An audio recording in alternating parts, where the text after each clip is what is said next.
Olá! Hoje a igreja recorda a vida e o testemunho de São Josafá, um bispo, um fiel pastor do rebanho do Senhor.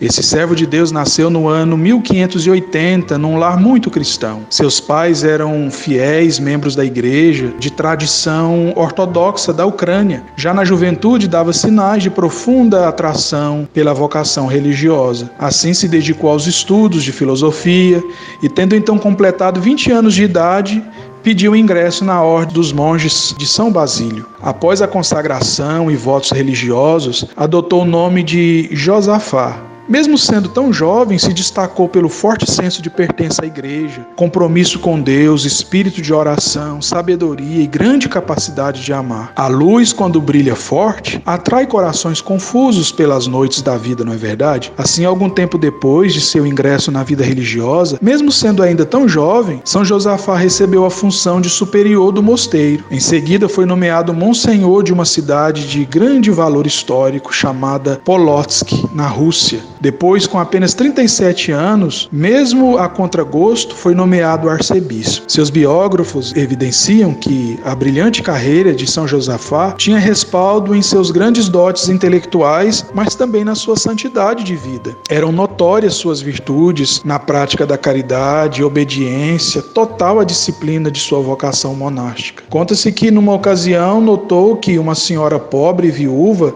passava por alguns sofrimentos. Sem condições no momento de socorrê-la, ele penhorou o próprio palio, ou seja, uma veste litúrgica que os bispos usam, muito caro, por sinal, e assim teve o dinheiro necessário para socorrê-la. Depois, no ano 1595, São Josafá converteu um grande grupo de religiosos orientais, membros da Igreja Cismática da Rússia, os trazendo para a comunhão plena de fé com a Igreja Católica. Reconheceram que a Igreja Católica era a igreja historicamente instituída por Cristo. São Josafá defendia com muita coragem a autoridade do Papa como verdadeiro representante de Cristo e o sucessor de Pedro na terra. Ele também lutou incansavelmente pelo fim do cisma, isto é, a divisão da igreja, promovendo comunhão de todos os cristãos separados que viviam separados da sede de Roma. Pregava e ensinava, fazia de tudo para seguir os ensinamentos e a doutrina de Jesus Cristo, sendo um com a igreja sob a autoridade do único pastor.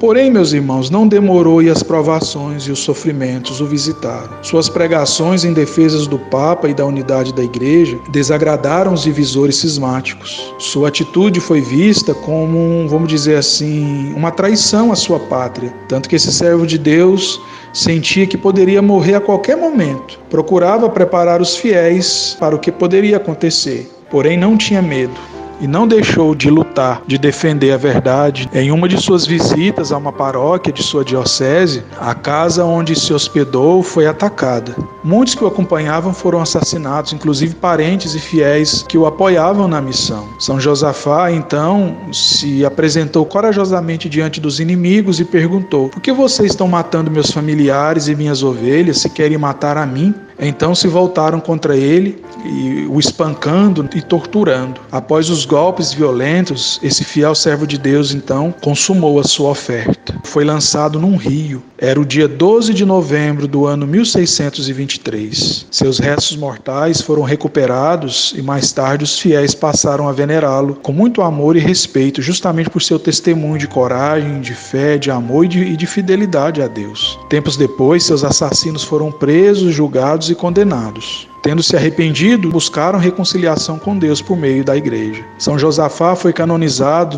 no ano 1876. Que Deus então abençoe, meus irmãos, por intercessão desse servo fiel, desse pastor, desse missionário incansável, todos os sacerdotes, todos os leigos que atuam sobre todos os lugares do mundo onde o relativismo e a indiferença religiosa têm ganhado tanto espaço hoje em dia. Digamos com fé: São Josafá, pastor fiel do rebanho do Senhor, rogai por nós.